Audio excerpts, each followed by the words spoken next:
Bago ko magpatuloy sa mensaheng aking ibibigay ngayong umaga na we believe this is the day, this is the word na ibinibigay ng Panginoon sa bawat isa. Tayo muna ay manalangin.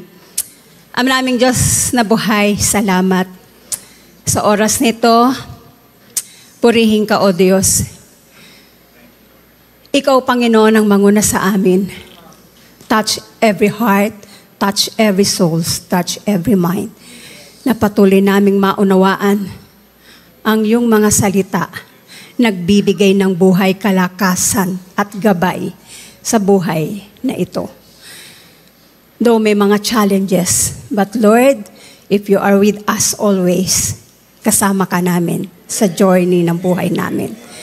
At sa aming pakikinig ngayon, Panginoong Jesus, let your Holy Spirit be in our midst. And Lord, itago mo po ako sa iyong krus, masabi ko lamang ang mensaheng gusto mong ibigay sa iyong mga anak. Kasama na ako doon, Panginoon. Ito po ang dalangin namin, in Jesus' name. Amen. Praise God. Purihin ang Panginoon. Habang tayo'y nagwo-worship kanina, I just don't know kung yung iba sa inyo hindi makakonsentrate. Bakit kaya? Siguro iniisip nyo, nailak ko kaya yung pintuan ng bahay namin? Nailak ko kaya yung gate sa bahay namin bago ako pumunta dito? Or na-unplug ko kaya yung plancha? Nangyari na yan sa akin eh. Papunta kami sa office. Teka lang, nagmamadali na plancha. Alam niyo naman, pag nagmamadali, talagang wala na sa wisyo. Nung nandun na kami sa expressway, teka, parang hindi ko yata naalis yung plug, yung saksakan ng plancha sa plug, hindi ko yata naalis. True enough, hindi nga. Kaya tinawagan ko yung aking hipag na pumunta sa bahay. True enough, nakasaksak pa. Delikado yun. Kasi maghapon kang walang gabi. So ito yung mga nagagawa ng mga malilimutin. So nawawala sa wisyo. At ang problema minsan, pag nilak natin yung bahay natin, sure na tayo. Pero alam nyo ba, may pagkakataon kahit may susi ka, hindi mo rin mabuksan yung mga pintuan na ating isinara. Bakit kaya? May susi ka naman. Dahil iba yung susing ginamit mo. Sa dami kasi ng susi, nakaka-relate ba kayo? Sa amin kasi ang dami naming susi. Minsan walang name. Isang ganyan ba na may susi? Lahat yun bubuksan mo. Ang problema, hindi mabuksan kasi hindi yun ang tamang susi. Mamaya, pag-aaralan natin yan. Ano ba yung tamang susi? Ito pinaka-problema. Pag nawala ang susi. Nangyari sa amin yan. Yung sasakyan pa naman namin nun, alam nyo ba yung Toyota Corona? Corona. Yun yung mahaba na very, malakas yun, at saka yung body. Kasi yun ang sasakyan namin noon. Di pa naman tayo nakabili ng mga brand new sasakyan eh. Attend kami ng meeting. Pagkatapos hapon na, uwi na kami. Sabi ko sa asawa ko, buksan mo na yung kotse. Naku, nasaan ang susi? Nawawala ang susi.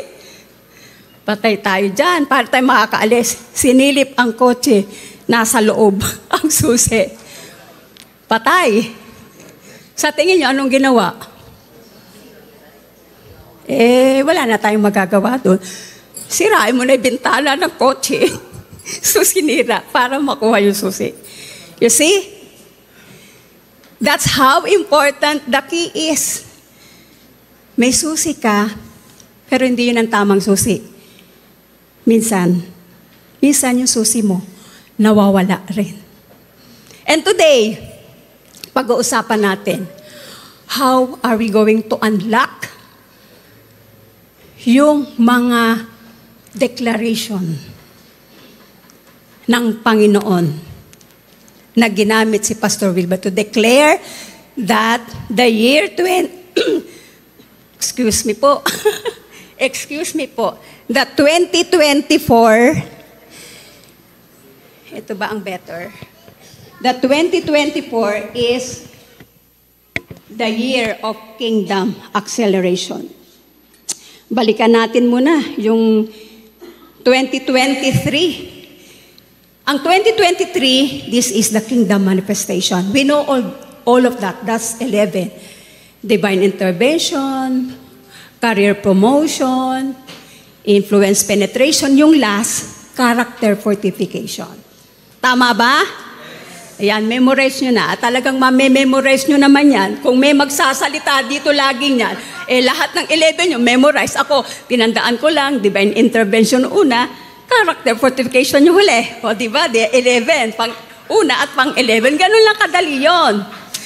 And, pagpasok ng 2024, eto na. Yung pinakahuli, yun pa yung talagang na-test.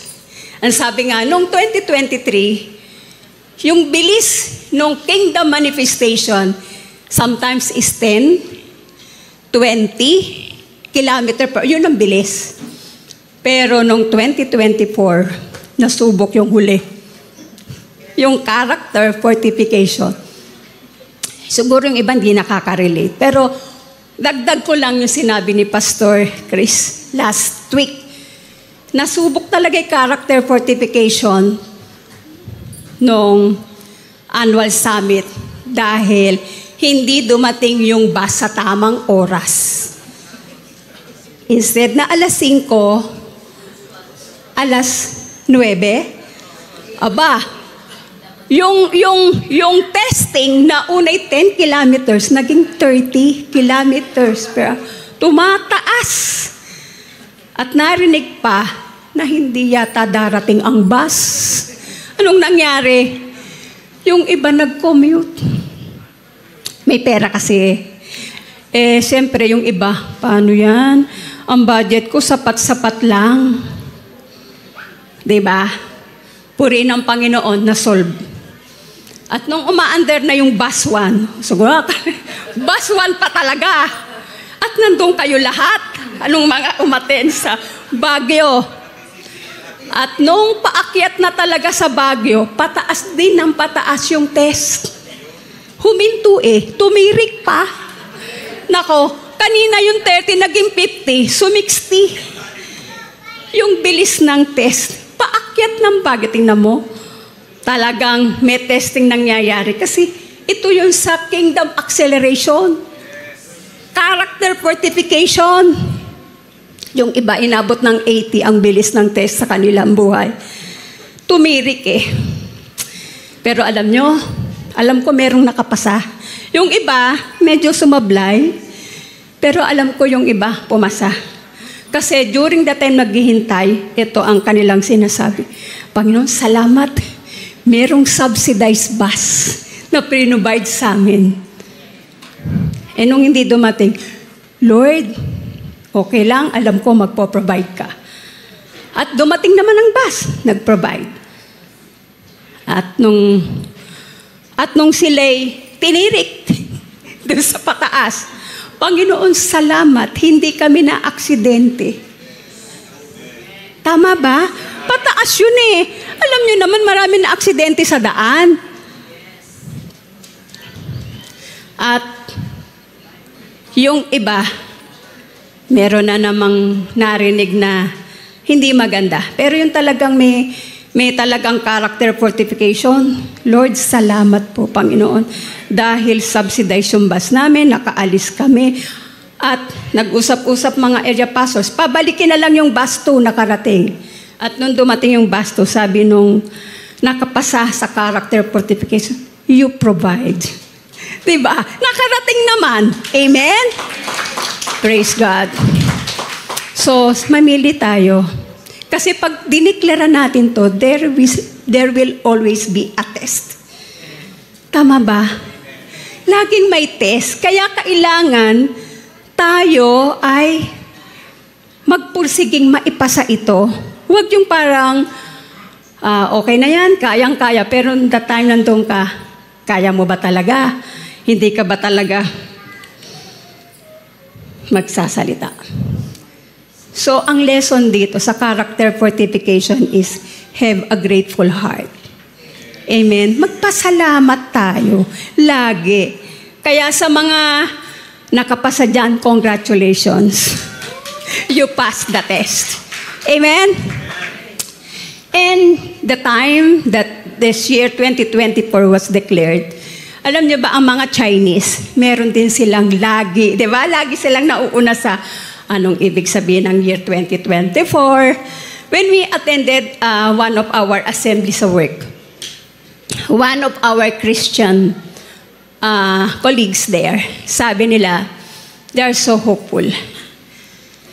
This year, 2024, is the year of the wooden dragon. Tama ba sa mga mahilig diyang sumunod sa mga sinasabi? Mga pungsoy, nung New Year nga sabi, kailangan maghanda ng 12 bilog. Ano ba yun? Basta bilog. Ang dami nun 12. Kaya yung iba, 12 itlog na lang dahil bilog at lagyan mo na lang ng pangalan, ponkan, orange, kamatis. Bilog din naman yun. At least na buo. Ayan. So, sabi nila, this year is the year of the wooden dragon. Don't you know that ang wooden dragon pala is happen every 60 years? So talagang very unique yung taon na to. If that would be every 60 years, hindi ko alam, baka 90% dito wala na. Tama? Kasi every 60 years lang siya nangyayari. And they said na 2024, kasi 2022, di 2, di 4. Marunong ba kayo mag-add? 2 plus 2 ilan? 4. Tapos yung dulo, 4. Sabi nila, the 4 daw is doors. So, since doble siya, 2 plus 2, tapos yung dulo, 2 plus 2 is 4, then yung dulo is 4. Double open doors. Double open doors. So, they are so hopeful talaga this year. So, sa atin naman, yung mga sinabi nila ay everyday yun sa atin. Amen ba? Parang yung Pasko. Everyday is Pasko. Dahil ang ibig sabihin ng Pasko is more of Jesus. Amen? This is more of Jesus. So this is year 2024. So for us, na nakakakilala sa Panginoon, may mga sinasabi sila. I remember yung sinabi ni Dr. Jonathan David na 7 years of fat cow, 7 years slim cow. But 7 years of fat cow passed. That was 2019, I think. Pero after 2019, yung 7 years of slim cow, marami dito. Hindi naman naranasan yun Umangat pa buhay. Amen? Kaya nga, everyday is Pasko. Everyday, there is open doors for us. Believe it, mga kapatid. Sabihin sa katabi nyo, maniwala ka. Maniwala tayo. Okay? Praise God. Kaya, are you ready now? Okay, praise God. So, year 2024 is the year of kingdom acceleration. And today, pag-aaralan natin to unlock it. Ang sabi ng, hindi ko yata ito mabasa. Okay, just to recap yung na-message na before. Year 2024 isa to sa manifestation, accelerated prophetic fulfillment, abundant provision and supplies, awesome protection and security. Praise God. Ito itinuri Pastor Chris last week. Itutuloy ko na lang. Ang sabi dito ni Pastor Wilbert, you cannot call yourself successful if you are not prosperous. Do you believe that? Do you believe that? Pero kapag tinanong mo yung salat sa buhay or mahirap, ano ang meaning ng success sa'yo? Pera. Tama ba? May sumagot ba noon? Pero pag tinanong mo naman yung mayaman, hindi pera sagot. Gusto ko ng simpleng buhay. Gusto ko lang ng payapa ako. Gusto ko lang ng buhay na tahimik. Tama ba? But you see, this is the ideal. We as Christian, to have that impact and maximum visibility, we have to have that success that brings us to be prosperous. Kasi mahirap naman na tayo ay mga Kristiyano kapos. Kasi paano tayo magiging impacting sa ating community kung tayo ay hindi makapagbayad ng ilaw, hindi tayo makapagbayad ng tubig. Si Judith, kinatatakutan nyo na. Kasi Jonah. Kasi Jonah, yung Judith mo, at Jonah nga yun. Marami tayong kinatatakutan. But it's true. Itong sinabi ni Pastor Wilbert na to, you cannot call yourself successful if you are not prosperous. This is ideal. Amen? Praise God. And sabi nga dito, sa Psalm, basahin natin itong Psalm 91. Whoever goes to the Lord,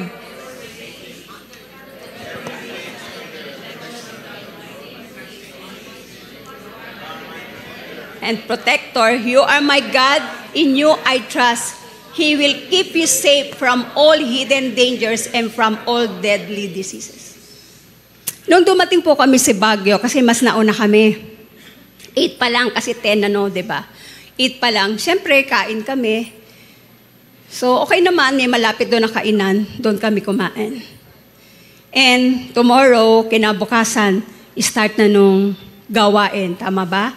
I don't know kung second day nagsalita si Mayor Benjamin. Second day nagsalita si Mayor.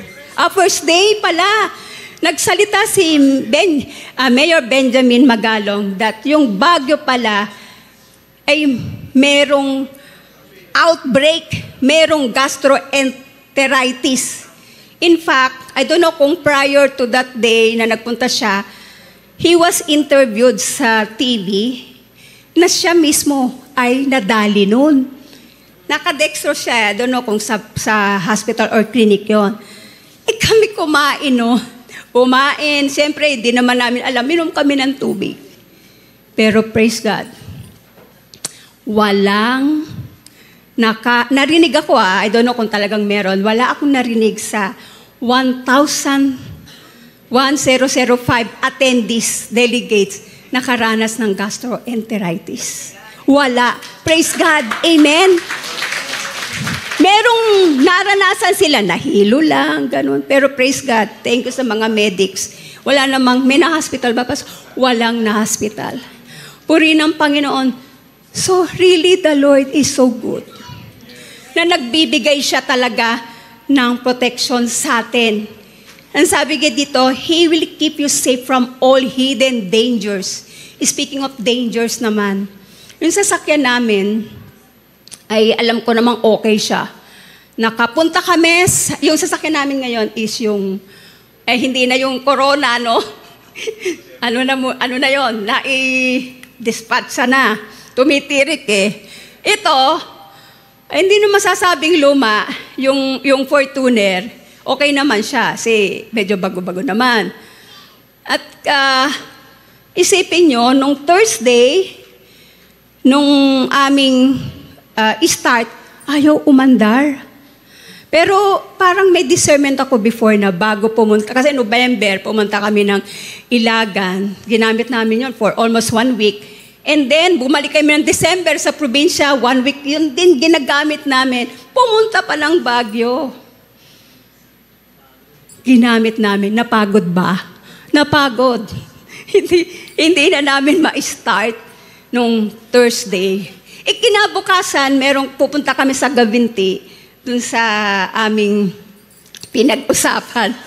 surprise na hindi na surprise. Yung sinurprise, kami ang na-surprised. So, paano to gagamitin? So, tumawag sa friend naming mekaniko ang aking husband. Hindi umistart. Ang sabi ay, ano yan, yung baterya? Nung isang taon lang namin pinalitan yung baterya. Sabi, pukpukan mo yung terminal ng baterya. Pinukpok. Praise God, umandar naman. So, umandar. Inahatid ako sa SM kasi meron akong babayaran doon siya. Pumunta sa mekaniko San Pedro. Nakarating naman doon sa usapan nila. Pero nung start na naman, tumigil na naman. Tinulak, umandar. Ang ibig ko sabihin, sabi ng mekaniko, naku, medyo mahirap to. Baka alternative to, babayaran 35,000. Baka naman, kung anong sinasabi. Pero titingnan natin kung anong pwede kong magawa. Sa panalangin, nakita, relay lang pala. So in other words, naayos. Pero may pinapagawa siya, pinapabili sa amin na, kasi pala, yun kasi alaga din. Alam namin alaga, yun pala, sa mga may sasakyan, meron palang every 40,000, kailangan palitan yung oil, transmission oil. Hindi namin nagawa yun. Wala naman kaming alam. But, praise God, ito na may nagamit namin kinabukasan. 3 oras ba naman yung parang bulubundo. Nakauwi naman kami hanggang ngayon, okay naman. Praise God. So that's protection. Yung mga ganon. Ibig sabihin lang, paano kung sa Baguio kami inabot na tinirake? Hirap. Hindi ko ma-imagine. But again, the Lord is good for everyone. Palakpakan natin ang Panginoon. Praise God. And in Psalm 91, ito yung mga pangako at declaration ng Panginoon. God says, I will save those who love me and will protect those who acknowledge me as Lord. I will save those who love me and will protect those who acknowledge me as Lord. When they call me, I will answer them. When they are in trouble, I will be with them. I will rescue them and honor them. I will reward them with long life. I will save them. Praise God. Pero paano naman kaya yung tumatalikod kay Lord? Alam nyo ba, yung mga tumatalikod kay Lord, tumatalikod din ang mga promise ng Panginoon sa atin. Kasi ang sabi, sa lahat ng sa akin ay nagmamahal, nagbibigay galang at tumatawag sa akin, I will be with them and I will rescue them. Praise God. Puri ng Panginoon. May iba dito, sa atin dito, no? Minsan, pagka tinatamaan kayo, just take it. Huwag niyong i-resist. Mas magandang tamaan ka para maitama ka. And sometimes, we pretend to be okay. We pretend to be okay, pero alam niyo ba ngayon, sa ating kapanahunan ngayon, marami ng problema. May problema sa utak. May maraming problema. Kasi ang daming iniisip eh. Pero pagkausap mo dito, kumusta ka? Ang bait ng Panginoon. Grabe. Wow. Tapos pagdating ng bahay, hindi pa tayo nakakabayad ng tuition, ha? Yung sweldo mo, kulang na naman. 'Di ba? Yung reality nasa bahay. Minsan we pretend to be okay. Pero bakit? Bakit kaya nangyayari ito na kumbaga sinasabi natin tayo ay sa Panginoon? Bakit? Because nothing is worse than self-deception.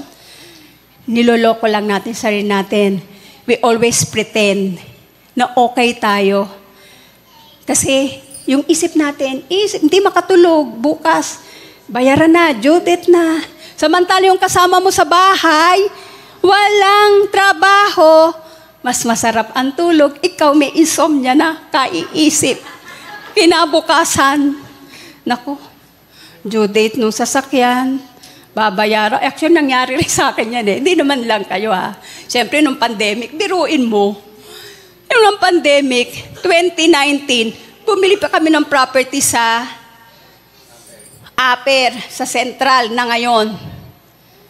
2020, start na ng monthly amortization, biglang nag-pandemic. Yung sasakyan naming dalawa, hindi pa bayad. Sino ba naman ang hindi magiging mag-isip? Pero yung mga kasama mo na walang bayaran, sarap tulog. No? Sarap kain. Ikaw hindi ka makakain, nag-ulcer ka, nakaiisip ba? Kaya yan minsan problema eh. Kasi nga, sabi ng, ngayon daw, 3 na combination ng sakit, neuro, yung sa neuroscience, tapos, yun daw, naapektuhan daw yung liver, saka kidney, tama ba sa pag-iisip, endocrinology naman ng doktor mo doon. Pag naman may problema ka sa ganon, psychologist na. Kaya ito'y pinagsama na, meron ng klase daw ng doktor to, nilink na psycho-neuro-immunology. Link na ito, yung state of the mind, emotional moods, and physical chemistry. Naranasan natin to. Kaya parang iienti lang yun. Kaya kapatid, pagka tayo ay patuloy na lumalapit sa Panginoon, isa buhay natin, lalo umaattend tayo dito, sa buhay natin, again, it's a test for everyone. So nothing is worse than self-deception. Huwag natin tayaan sa rin natin. Tayo ay maging sagot sa panalangin natin. Ang panalangin natin, Lord, bigyan mo ako ng trabaho, Lord. Pero pag dito sa church, magbo-volunteer, ayoko niyan. Kasi wala akong time eh. Paano naman tayo pagpapalain ni Lord, hindi ba? Kasi hindi tayo nag-a-adapt sa dapat nating gawin. So, wag nating dayain ang ating mga sarili na kung saan tayo din ang mahihirapan. Isa buhay natin yung natututunan natin dito so that we can unlock the Kingdom Acceleration Declaration for the year. Amen ba? Amen. Ano yung dalawa lang? Divine intervention. Character fortification. Di pa memorize yung iba eh. Praise God. And next, ito, dako na tayo dito. Action-packed progress. Ano ba Tagalog nito? Pag-unlad na puno-puno ng aksyon. Action-packed progress. Sa Tagalog, pag-unlad na puno-puno ng aksyon. So, lahat ng declaration for the year, dito mangyayari. Kung tayo ay stagnant lang, okay, sige, malaglag ka na, tamad, yung mga blessing, yung mga ganun eh. Pagtrabahuhan mo yan. Kaya ito, kailangan nating malaman, ano ba ito? Mga action-packed progress na kailangan nating matutunan. Ang sabi ni WRB, it's one of us has an assignment from God. The devil cannot stop us when we allow ourselves to be prepared. And when the time comes for us to be released, our life and ministry will be characterized by maximum impact and high visibility. So this is the work na kung saan we will be prepared. May assignment tayong gagawin. Amen? Assignment. Lahat tayo may assignment. Lahat naman kayo nag-aral, di ba? Gumawa ba kayo ng assignment nyo? Sumagot kayo. Yes. Kasi kung hindi kayo gumawa ng assignment, hindi kayo nakapag-aral. Wala kayong natapos ngayon. At sabi din ni WRB, observing laws and principles is higher than prayer. Tama ba? Parang hindi tama yan. Di ba very powerful ang panalangin? Do you agree? Yes. Very powerful ang prayer. In fact, may pangako ang Panginoon that sabi niya, kalimutan nyo na yung last year, ilibing nyo na sa limot, yung mga pangit ninyong ginawa, ilibing nyo na sa limot. Dahil nakikita nyo ba, gagawa ako ng daan sa disyerto, gagawa ako ng ilog sa disyerto. This is the miracle of prayers. Pero bakit ang sabi ni Pastor Will, observing laws and principles is higher than prayer? Minsan kasi nga nananalangin tayo, Panginoon, gawin mo na akong mabait. Pero pag may testing, lumabas na naman yung natural. React agad. Hindi pa nga natatapos. React. Kapatid, pumunta, ano na naman yan? Hindi pa nga sinateka lang. Sandali. Makinig muna. Makinig muna. Kasi yung principles and laws ng Panginoon ay napakahalaga. Kasi kahit manalangin ka pa, hindi yan masasagot. Bakit? Violator ka eh. 'Di ba? Violator ka ng prinsipyo ng Panginoon. Ang sabi, ang tamad ay huwag pakainin. Pero kumakain ka pa rin kasi mahal ka ng magulang mo eh. Gusto niya lumaki katawan mo. Gusto niya, gwapo ka. Pero siya, pag nakita mo, halos malnourished na. Baka kayo maawa naman. Kasi ganyan ang magulang eh. Tama ba? Sige, sige, okay lang anak. Hindi pa kumakain yon, pero inubos mo na yung ulam. Kasi masarap. Pag walang ginagawa. Tama ba? Masarap ding matulog pag walang ginagawa. Yun nga lang nakakapagod din, di ba? Pero ito, mag-expect tayo ng prayer na sagutin. Hindi ka naman sumusunod sa prinsipyo ni Lord. Amen ba? Do you agree? Huwag tayong ma-misinterpret. Naku, tinuturo dun sa church namin. Huwag na kaming manalangin. Hindi. In fact, bago kayo sa Baguio pumunta, lahat tayo sa family altar, nag-send ako ng message that these are the prayer items. Kaya tingnan mo, the Lord answered our prayers. Walang nagkasakit, walang na-aksidente. Tama ba? Prayer is powerful. Pero sinasabi lang natin dito, ikaw, ginagawang prinsipyo ng Panginoon. Kasi anything that is not our control, doon papasok yung power ng prayer. Pero yung control mo naman, ikaw ang gagawa. Responsable mo na yan sa sarili mo. Amen ba? Praise God. Ano to? Ito, sunod na natin to. 2 puntos lang tayo dito. The pattern of preparation ng action-packed progress. Ang sinasabi dito, pag-unlad na na punong-puno ng aksyon. Pag-unlad na punong-puno ng aksyon. Number 1, somebody must raise and influence us to observe kingdom living. Ang sabi ng Luke chapter 2, every year, Jesus' parents went to Jerusalem for the festival of the Passover. Itaas nga ang kamay ng mga parents dito. Itaas nga ng kamay yung mga anak ay narito din. Nako, kumonti. Sabi dito, yung magulang ni Jesus, this is the custom. Dinadala niya ito lagi sa festival of the Passover. And that's why, when he was 12 years old, they went up to the festival according to the custom. Mga magulang, mangungusap po ako sa inyo. Habang ang bata po ay, mga anak nyo, maliit pa, kaya nyong dalhin nyo yan. Kasi si Jesus, nung siya'y bata pa, siya ay dinedicate sa templo. Tama ba? At nakasanayan na niya yun. Kahapon, umattend kami ng Metro World Child. Ang layunin nito ay para maangat, mabago ang buhay ng mga street children. Napakaganda ng kanilang layunin. In fact, sa panahon na to, itong maliliit na to, na batang ito, tingnan nyo yan. Okay lang yan. Wag lang pupunta dito at sila na ang aagawin ng mic ko, kakanta. Diba? Ganyan, ang mga magulang ngayon. Ano na sila, high-tech. Kasi pag sila'y nagsiselfone din ng mga bata. Pag ayaw nilang paabala, anak, cellphone. Ganito ang ginagawa.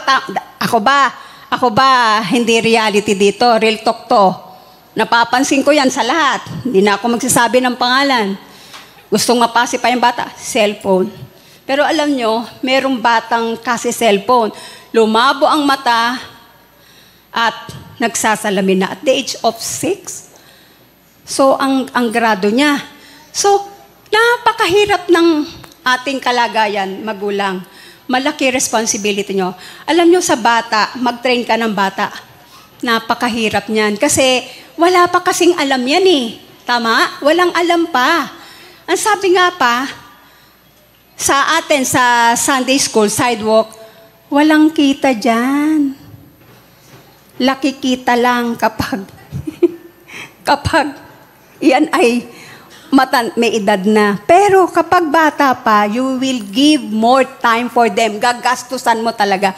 But it's the long-term effect. May long-term effect pag sila ay na-mold, yung mga batang ito.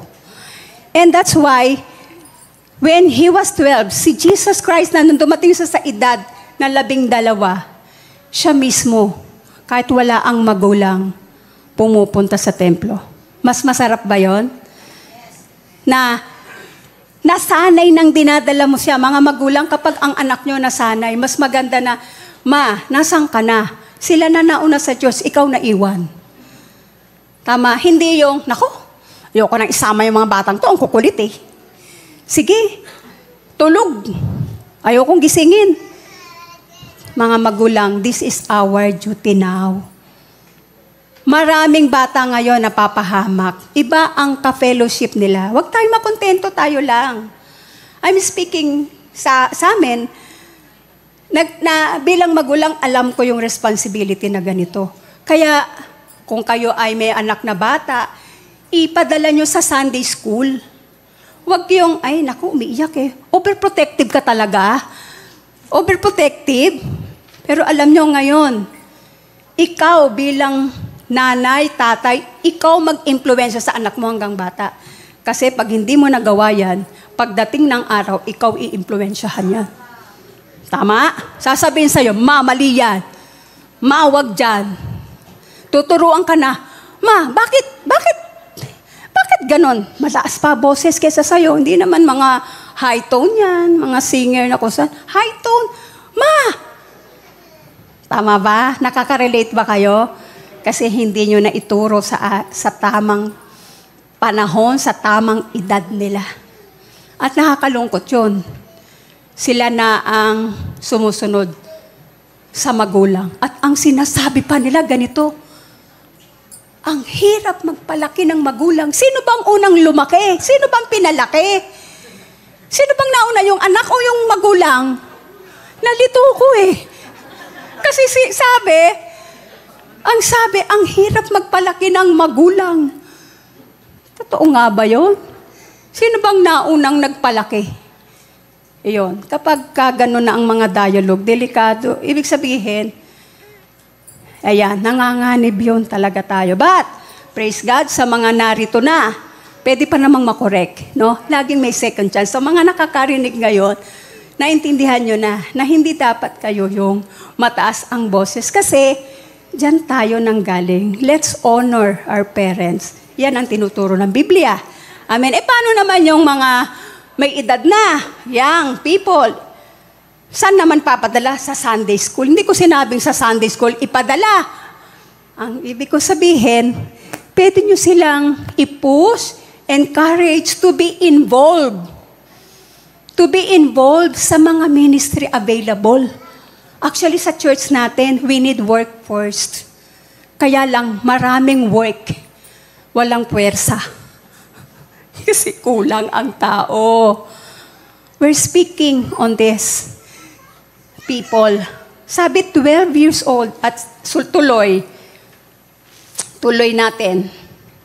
Sabi dito, Proverbs 22 verse, dedicate your children to God and point them in the way that they should go, and the values they've learned from you will be with them. Amen ba? Huwag tayong makontento na parang ayaw natin ng mahirap, dalhin, gisingin ng mga anak. Ayaw natin ng ganon. But you see, this is our role. Ang sabi dito, the values they have learned from you will be with them for life. May legacy ka, kapatid, kapag ito'y naituro mo sa batang isip nila. May kasabihan, ang nakikita ng bata ayon ang tama sa ang nakikita sa matanda, ito ang tama sa paningin ng bata. Tama ba? Model eh. Ano po? Nagiging tama. So yung maling gawa ng matanda ay nagiging tama sa mata ng bata. Kasi ikaw yung nakikita. So ano bang matututuhan natin? Ang ginawa ng matanda ay nagiging tama sa paningin ng bata. So anong gagawin natin ngayon? Ituro ang bata. Ituro sa bata ang daang dapat niyang lakaran. At hanggang sa paglaki, di niya ito malilimutan. Amen. Ituro sa bata. Mga magulang na may mga maliit na anak, huwag nating hayaan na malamon ng sistema ng mundo ang isipan ng mga bata na to, na kaya pa nating i-mold. Ang sabi nga it is better to beat boys and girls at an early age than to repair broken men and women. Do you believe that? Pag nalulong na yan sa adik, maraming bata, adik, pag kinausap, na-hi kasi. Anak, kumusta ka na? Okay na okay ako. Okay, umiikot ang paligid. Palahay, mahirap na yon kapag matanda na. Kaya pag bata, mga kapatid, mahirap yan. Ako, I can speak in authority kasi may anak ako eh. May anak ako. Kahit kami ay tumira na sa Santa Rosa, that's the first house namin. Dahil dito, yung mga nirerentahan lang namin dyan. Kahirap talaga nung nagrerenta. Pagkatapos ng katapusan, makikita mo nagwawali sa harap. Di pa naman di naman marumi. May ibig sabihin, magbayad ka na. Yun lang naman yun eh. Laging ganon. Yun yung unang bahay namin. Talagang pinadadala ko yan. Co-commute yan, 3 commute, 4, no? Sige. Kahit mahirap, kahit wala ka ng, bigyan mo ng pamasahe. Ganon ang support. Magtiyaga tayo. Kasi, ang sabi dito ay, anong sabi doon sa sinabi ko? Sa paglaki, di niya ito malilimutan. Gusto ba natin na maging maayos ang ating mga anak? Ituro natin sa kanila ang tamang lakaran, hindi niya ito malilimutan. Kasi it is better to build boys and girls at an early age than to repair broken men and women. Prevention is better than intervention. Sa pagkain, prevention is better than cure. Pag wala ka pang sakit. Pero minsan, cure is not prevented already kasi may sakit na. Pero sa kalagayan ng isang individual, kailangan mo na mag-intervene. Pag iyan ay adik-adik na, dadalhin mo na yan sa rehab. Mas magastos. Tama ba? Akala nyo walang gastos yun, may gastos yun. Do you agree with this? Kaya mga kapatid, na mga magulang, mga tatay at nanay, lolo, kung ikaw man ay ayaw ng anak mo, lolo, dalhin niyo yung mga apo niyo rito.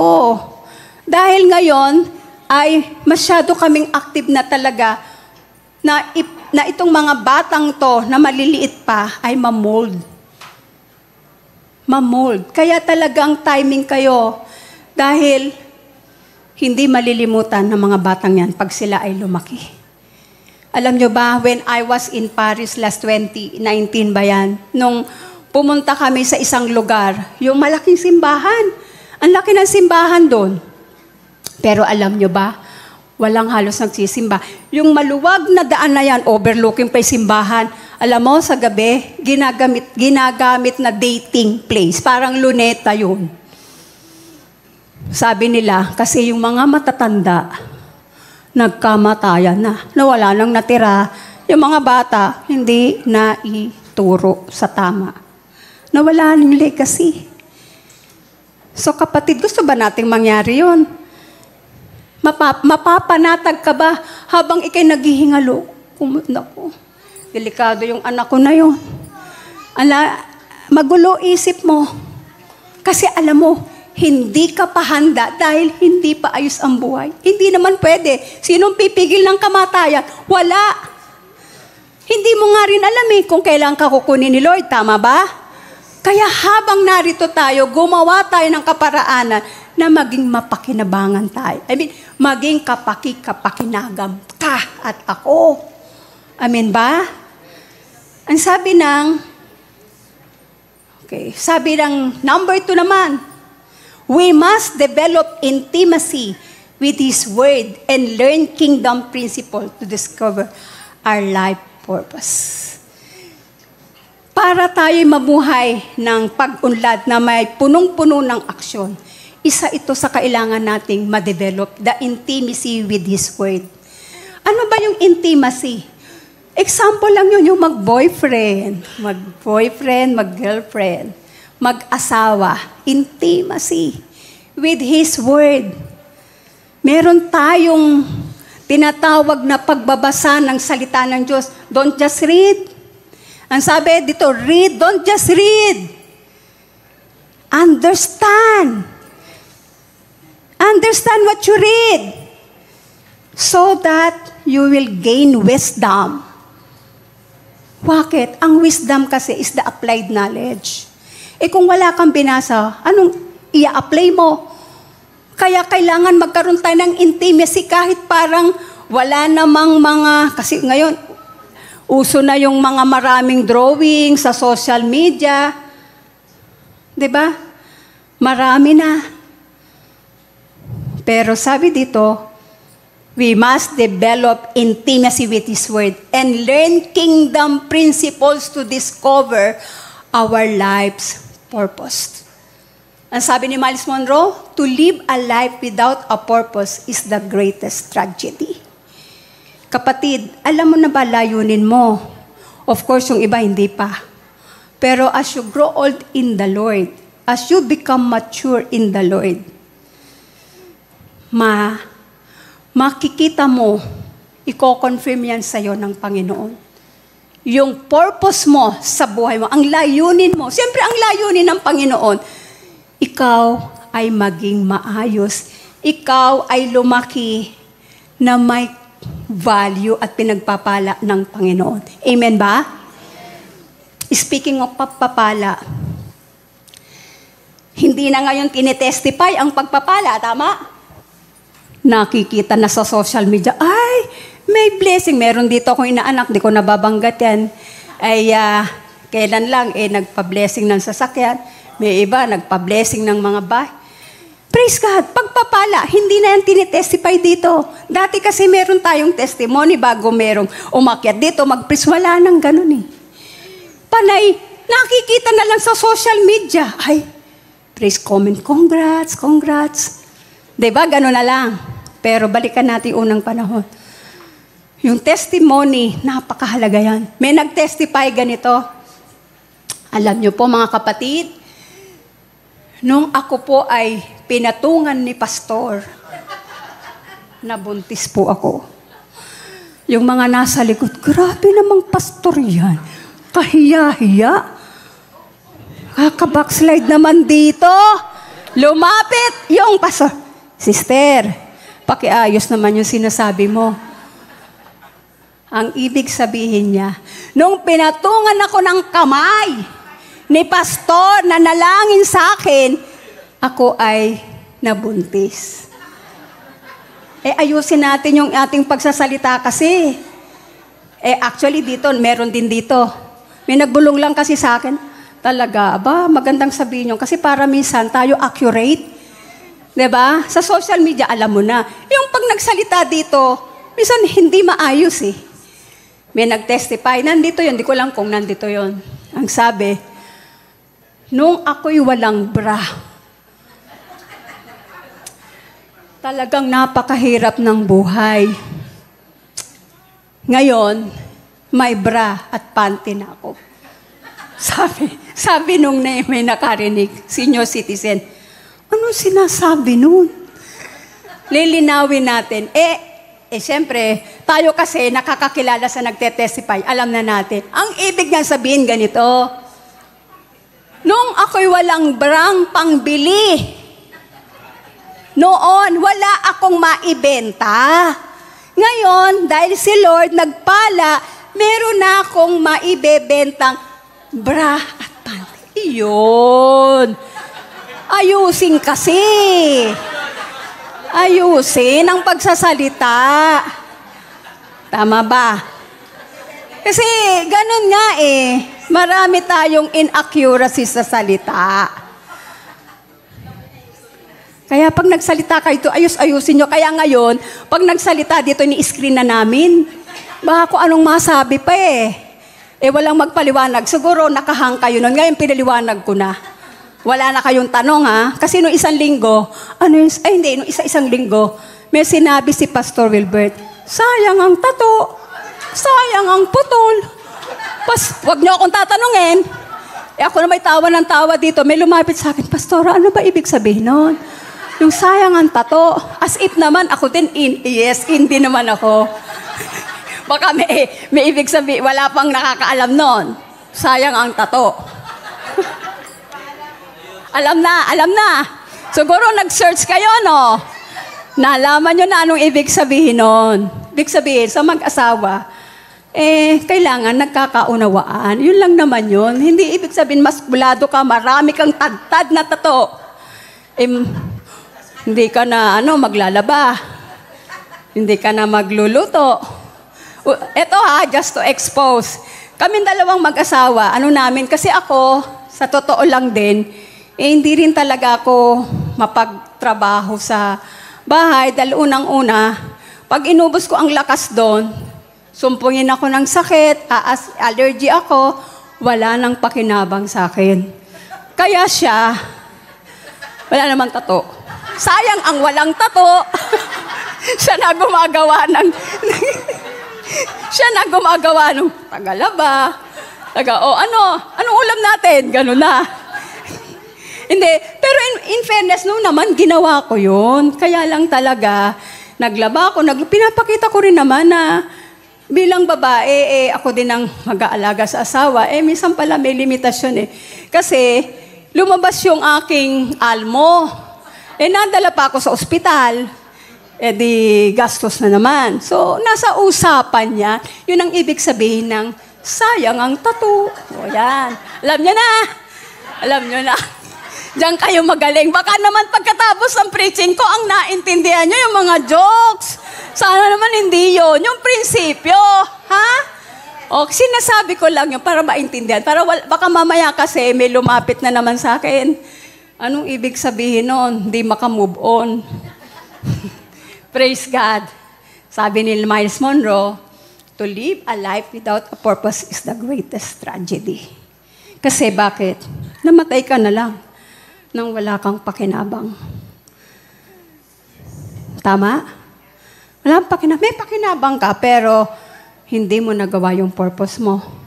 Pwedeng matagumpay ka sa buhay, pero anong impact mo sa pamilya mo, sa community mo, sa marketplace mo? Ikaw ba ay kinatutuwaan? Ikaw ba ay asset or liabilities? Ako, I choose to be an asset. At testimony ko yan. Alam yan ang nakakakilala sa akin. So when it comes to work, sabi nung si Pastora Ning ng Metro World, pag tumanggap ka ng trabaho, siguraduhin mong tapusin mo yan. Huwag kang magsimula kapag hindi mo tatapusin. Para ikaw ay maging matagumpay. Para ikaw is to live a life with purpose. And sabi ng Luke 2, after 3 days, they found him, si Jesus, in the temple courts, sitting among the teachers, listening to them and asking them questions. Si Jesus Christ, na-train siya ng mga magulang niya nung lumaki siya, 12 years old. Hindi lang pataas hanggang pataas, siya ay umuupo. Ang sabi dito, nakikinig. at nagtatanong. Everyone who heard him was amazed at his understanding and his answers. When his parents saw him, they were astonished. His mother said to him, "Son, why you have treated us like this? Your father and I have been anxiously searching for you. Why were you searching for me?" He asked, "Didn't you know that I have to be in my father's house?" Alam niyo ba may konting controversy yan? Ang sabi ni Jesus, sabi ng mga magulang, "Ba't iniwan mo kami?" Diba sabi ko kanina, pag ang bata na train na, talagang kusa na siya kasi gusto niyang makarinig. Matuto siyang magtanong, natuto siyang umunawa, kaya naiiwan na ang magulang. Diba? Sabi niya, pero sagot niya, "Didn't you know that I have to be in my father's house?" Mabuti na lang, yung tatay ni si Jose, yung tatay ni Jesus sa laman, hindi na-offend. Bakit? Anong ibig sabihin nito? Pwede kasing mag-isip si Jose, sino kaya ang tatay ni Jesus dito? Kasi sabi na, "Didn't you know that I have to be in my father's house?" Tandaan nyo, di ba siya pinanganak na walang biological father? Tapos sasabihin, dapat ako ay nasa bahay ng tatay ko. Kung malisyoso si Joseph, sino kaya ang mga pari dito yung tatay niya? Kaya pala laging nagpupunta si Jesus sa templo, nandito siya sa tatay niya. Sino kaya dito ang mga tatay niya? Sino kaya ang tatay niya sa mga pari dito? Kasi sabi niya, di ba dapat nasa father ako sa bahay ng ama? Pero praise God, buti na lang. Bago binuntis si Jesus, kinausap siya ng anghel ng ibubuntis. Si Mary, yung ibubuntis ni Mary ay galing sa banal na espiritu. Di wala ng kontrobersyal, hindi ba? Kasi isipin mo, pupunta sa bahay. Kasi kailangan nasa ama. Di ba? Tama ba? Hindi nakaintindi. Hindi yata na-gets nung iba. Anyway, wag na. Wag nyo nang intindihin. Okay. So, sabi nga si Jesus when he was in the temple, umuupo, nakikinig, and asking question. Sa isang gathering, di ba? Kilala natin yung magagaling magtanong, sila Boy Abunda, yung sa CNN. Pag nagtanong yan, talagang mahahalo kaya tayong ilalim mo para sumagot. Because asking the right question will lead you to the right answer. Kayo mga interviewer, broadcaster, marunong yan kung paano nila ididig yung talagang meron sa'yo. Na kung saan minsan you're shocked. Yung pala nag-research about you. Bago kasi sila mag-interview, they research about you. So always asking the right question will lead you to the right answer. And Jesus Christ, nagtatanong siya, kaya they were amazed. Diba? Ang sabi dito, they were astonished. They are, sabi dito, si Jesus ay, parang, ayan. Sabi they were amazed at his understanding and his answers. Kaya again, paulit-ulit ako, dalhin ninyo ang mga anak nyo para matuto so that hindi nila malilimutan ang mga natututunan nila dito at sa inyo. Remember, ang unang teacher ng mga bata ay magulang o teacher? Magkalinawan tayo ngayon, magulang o teacher? Magulang. Kaya talagang dapat kayo ay magturo ng tama. Okay? Okay, this is the verse. The last verse, that's the verse. Sabi ni PJB, ang pag-unlad na puno ng aksyon ay sanhi ng patuloy na paggawa ng mga bagay na may kinalaman sa layunin ng ating buhay. So, just to recap today's message.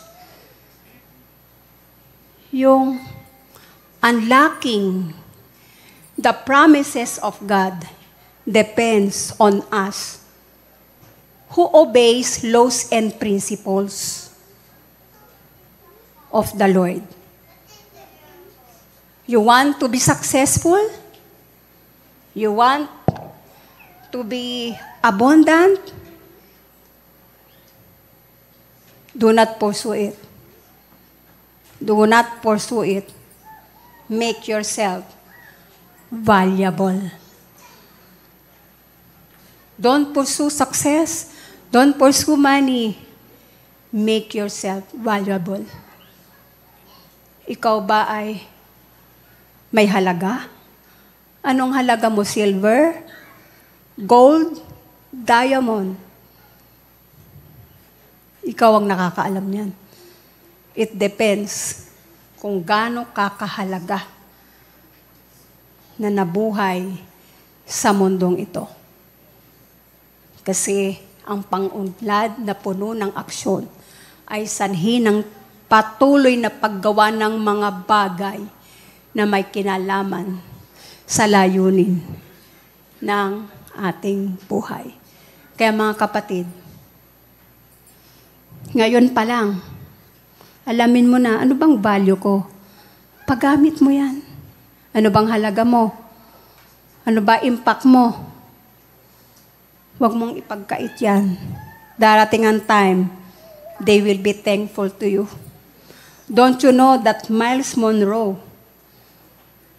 ginagamit natin ang kanyang mga messages, ang kanyang mga quotes, pero patay na siya. I think 10 years, 15 years na siyang patay. But his legacy is still alive. Amen? Because he became valuable sa mga itinuturo niya. At tayo nakikinabang din. And just to remind everyone, huwag tayong manghinayang sa oras, sa talento, sa resources. But it will soon be rewarded. Amen? Amen. Praise God. Tayo ay yumuko at manalangin. Hallelujah. Ama naming Diyos sa buhay, salamat Panginoon sa oras na ito. Panginoon, mabuhay sa mundong ito ay hindi madali. Lalo na Panginoon, kung may mga pagsubok, may mga challenges na hinaharap na minsan, dahil sa kakulangan ng kaalaman sa iyong salita ay hindi namin magawa ng tama ang response sa mga bagay na ito. But today, O Lord, you taught us to lock and unlock those things na ipinangako mo sa amin, Panginoon. To lock all those things na hindi na namin kailangan, ilibing na ito sa limot. Huwag na namin tong alalahanin dahil hindi na ito makakatulong sa taong ito. What we are going to do is to unlock all the promises that is stored for each and every one of us. Because this year is the year of kingdom acceleration wherein we will experience, Panginoon, yung mga pangako mo na hindi na namin kailangang maghintay pa ng matagal. Hindi na namin kailangang maghintay pa ng dekada upang ito'y maranasan. Sabi mo nga 4 months ang sabi mo, pero narito na. Narito na. Pwede mo nang kunin. It's ready for you. Tanggapin mo na lang to. Panampalatayanan mo na lang ang mga pangako na ikaw ay mahal ng Diyos, na ikaw ay pagpapalain niya. Not only in material things, mga kapatid. Ikaw ay pagpapalain niya na magandang buhay. That includes good relationship with the family. That includes peace of mind. That includes good health. That includes abundance, security of everyone. Lord, salamat. Truly, kapag aming nauunawa ng iyong salita. Kaya pala namin, Panginoon, na mabuhay na parang nabubuhay kagaya ng nasa langit. Kaya pala, Panginoon, tinuro mo yung panalangin ito. Dahil kaya pala namin itong maranasan.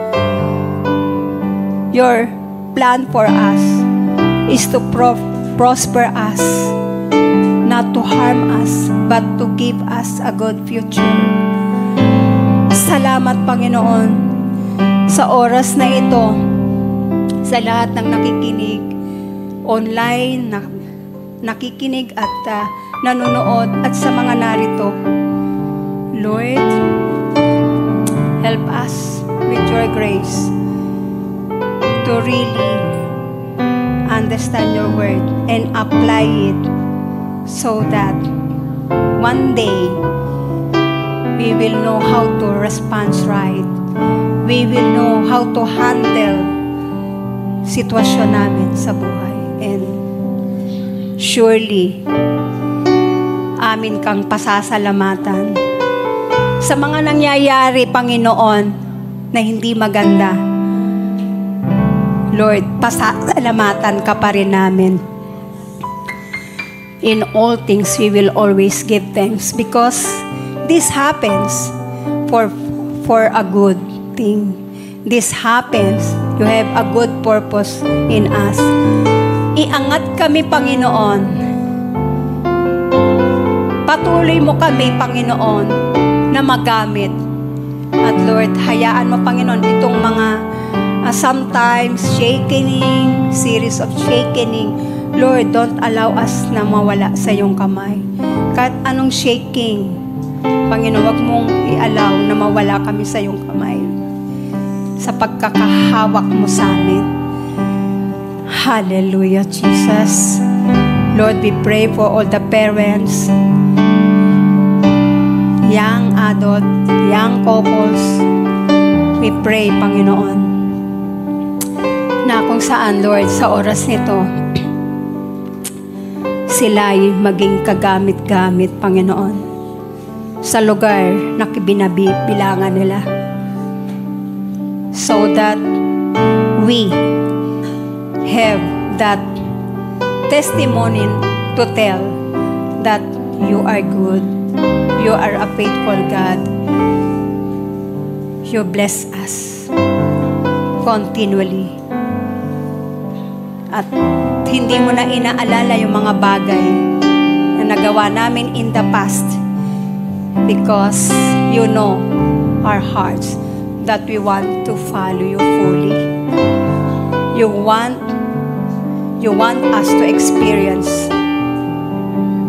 yung mga bagay na kung saan magdadala sa amin for a higher platform. Yes, Lord, in every dimension, in every level, there's a devil. But there is a level that there is no devil because ikaw ay kasama namin. We will prevail for all these things. Salamat, Panginoon, sa umagang ito. Ikaw lamang ang mabigyan ng kapurihan at pasasalamat. Lord, help us to have a grateful heart for all the things na ginagawa mo sa buhay namin. Maganda man ito sa pakiramdam o hindi, but we believe kami ay magiging matatag. Magiging parang puno kami nakatanim sa ilog at hindi nalalanta. Salamat, Panginoon. Purihin ang dakila mong pangalan. Purihin ang iyong kapangyarihan. Salamat, Panginoon. Binabalik po namin ng maingat ang lahat ng kapurihan, lahat ng pasasalamat sa tanging pangalan ng aming Panginoong Yesus. Amen. Amen.